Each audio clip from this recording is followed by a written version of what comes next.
tradisional memiliki selera makan yang kuat. Makanan khas Batak Toba sering menggunakan berbagai rempah dan bumbu tradisional yang menghasilkan rasa gurih, seperti pedas, serta aroma yang khas. Suka makan yang beraroma khas menunjukkan bahwa masyarakat Toba menggemari makanan yang memiliki aroma kuat dari rempah-rempah tradisional, seperti andaliman, kecombrang, dan lain sebagainya. Aroma tersebut menjadi ciri khas pada makanan khas Batak Toba. Batak Toba sangat menghargai kebersamaan saat makan. Berarti kegiatan makan tidak hanya bertujuan untuk memenuhi kebutuhan fisik saja. Di dalam Batak Toba, makan bersama adalah tradisi yang sering terjadi. Makan bersama adalah hal yang sangat penting untuk mempererat ikatan kekeluargaan dan menjaga keharmonisan keluarga. Biasanya kebersamaan ini terjadi di meja makan atau di acara adat seperti pesta, syukuran, atau dalihan atolu, yaitu sistem kekerabatan. Nah, di dalam makan bersama ini, semua orang duduk bersama di meja makan ataupun di tikar tanpa adanya memandang status sosial. Dan di makan bersama ini menjadi waktu untuk saling bertukar kabar.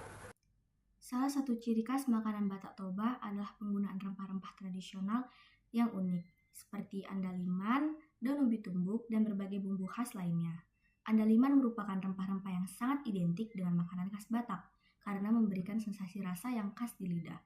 Karena penggunaan rempah-rempah tersebut, makanan Batak Toba memiliki cita rasa yang gurih, segar, dan sedikit pedas.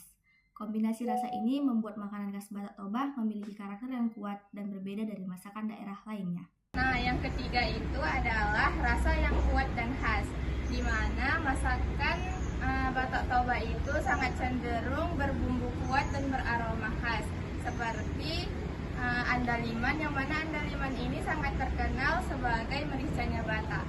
Nah, terus rasa ini menjadi identitas pembeda antara Batak Toba dengan daerah lainnya. Berikutnya adalah makanan pokok. Seperti yang kita ketahui, nasi merupakan makanan pokok yang wajib ada setiap kali kita makan. Nah, bagi orang Batak Toba sendiri, makan nasi dengan jumlah porsi yang besar dapat menimbulkan rasa semangat dan juga energi dan tenaga dalam melakukan sebuah pekerjaan. Nah, jadi minuman khas dari Batak Toba adalah tuak. Tuak tersendiri berasal dari air nira pohon aren ataupun pohon kelapa yang telah difermentasi. Nah, yang menjadi istimewanya, setiap kegiatan adat selalu terdapat tuak, yang dimana fungsinya yaitu sebagai simbol kebersamaan, kehangatan, dan cara menghormati tamu ataupun kerabat yang datang dalam satu acara tersebut. Jadi, minum tuak bersama itu ibaratnya tanda kalau kita saling menghargai. Masyarakat Batak Toba juga memiliki etika makan yang selalu dijaga. Mereka terbiasa makan bersama sebagai bentuk kebersamaan dan kekeluargaan. Pada saat makan, makanan harus dihargai dengan tidak mengambil berlebihan atau menyisakan makanannya. Selain itu, masyarakat Batak Toba biasanya mengucapkan doa atau rasa syukur sebelum dan sesudah makan sebagai wujud penghormatan kepada Tuhan atas rezeki yang sudah diberikan. Naniarsik. Biasanya ikan naniarsik disajikan pada acara pernikahan, pemakaman, dan upacara lainnya. Hal ini menjadikan masakan ini penting dalam upacara adat suku Batak. Tapi jangan hanya asal menyajikan loh. Pada naniarsik, pesta pernikahan biasanya ia hanya memiliki 1 ekor, 3 ekor naniarsik untuk bayi yang baru lahir, dan yang paling banyak ada 7 ekor untuk pemimpin Batak.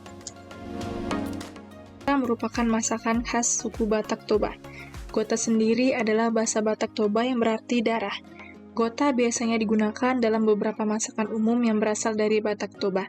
Hidangan ini sudah tidak asing lagi di telinga orang Indonesia. Ayam gota memiliki bahan dasar berupa daging ayam dan dibumbui dengan andaliman. Bumbu andaliman membuat ayam gota semakin gurih. 4. Kue pohul-pohul.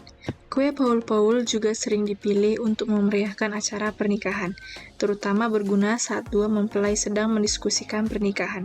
Kue yang memiliki filosofi hidup ini dibuat dari tepung beras yang dicampur dengan parutan kelapa dan gula merah. 5. Dali Nihorbo. Sepintas bentuknya menyerupai tahu, namun pada kenyataannya makanan tersebut adalah susu kerbau yang dimasak dengan bumbu asin dan campuran daun pepaya. Makanan ini memiliki rasa asin dan pedas. Makanan ini mungkin belum banyak dikenal masyarakat luas sebagai makanan khas Batak, namun keberadaannya tidak pernah hilang dari meja pernikahan masyarakat Sumatera Utara. Makanan ini memiliki tekstur yang kenyal dan agak encer. 6. Lapet dan ombus-ombus. Kedua produk tersebut merupakan jajanan manis yang terbuat dari tepung beras, kelapa, dan gula merah dibungkus dengan daun pisang. Semua bahan hanya dicampur dan ditambahkan ke air dan diaduk sampai merata. Selain itu, adonan tersebut dikukus hingga disajikan. Kemudian tinjauan dari segi gizi yang dimana memiliki dampak positif dan dampak negatif. Yang pertama itu dampak positif dari ikan arsik. Nah, ikan mas kaya akan protein dan omega 3 yang sangat krusial untuk pertumbuhan otak baik bagi balita ataupun bayi. Selain itu, bumbu khas seperti andaliman terbukti ilmiah mengandung minyak asitri dan flavonoid yang berfungsi sebagai antioksidan serta antimikroba alami. Yang kedua itu ada Dalini Horbo.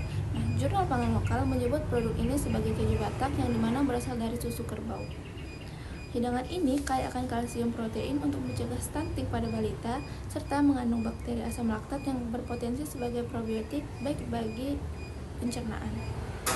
Kemudian sisi resiko ataupun sisi negatif, yaitu yang pertama pada ayam gota, yang dimana penggunaan darah mentah atau setengah matang memiliki resiko biologis yang tinggi terkait cemaran bakteri patogen ataupun seperti salmonella, yang dimana hal ini sangat berbahaya bagi imunitas ibu hamil dan balita, ataupun memiliki resiko infeksi janin.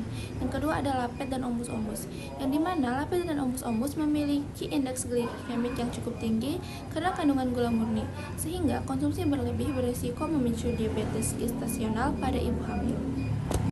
Nah, melihat potensi risiko tadi, kita tidak perlu menyuruh masyarakat untuk berhenti mengonsumsi makanan tersebut. Akan tetapi, kita dapat memberikan solusi melalui lewat pendekatan budaya dan sedikit modifikasi dapur yang aman. Yang dimana yang pertama itu kita dapat mengekali bahannya. Khusus untuk hidangan ayam gota yang ditujukan pada ibu hamil dan juga balita, kita dapat mengganti darah ayam tersebut dengan hati ayam yang direbus, lalu kita haluskan. Kemudian, kita masak bersama kemiri sangrai dan juga andaliman. Tekstur kental dan rasa gurihnya mirip, akan tetapi jauh lebih aman, bersih, dan bebas dari bakteri. Nah, kemudian yang kedua itu adalah atur porsi dan jadwal makan, yang dimana untuk kue-kue manis seperti lapet, ombus-ombus, dan paul-paul, kita dapat mengingatkan warga untuk menjadikan makanan tersebut sebagai selingan, bukan sebagai bahan utama. Jadi porsinya harus dibatasi agar bumil tidak gampang terkena lonjakan gula darah. Bagi orang Batak Toba, makanan adalah simbol kebersamaan, rasa syukur, dan identitas budaya. Kebiasaan ini ditandai dengan tradisi makan bersama dengan porsi yang besar, makanan khas yang kaya rempah unik seperti andaliman, kehadiran tuak dalam acara adat, serta etika makanan yang kuat, dan menghargai makanan dan selalu berdoa. Sekian video dari kami.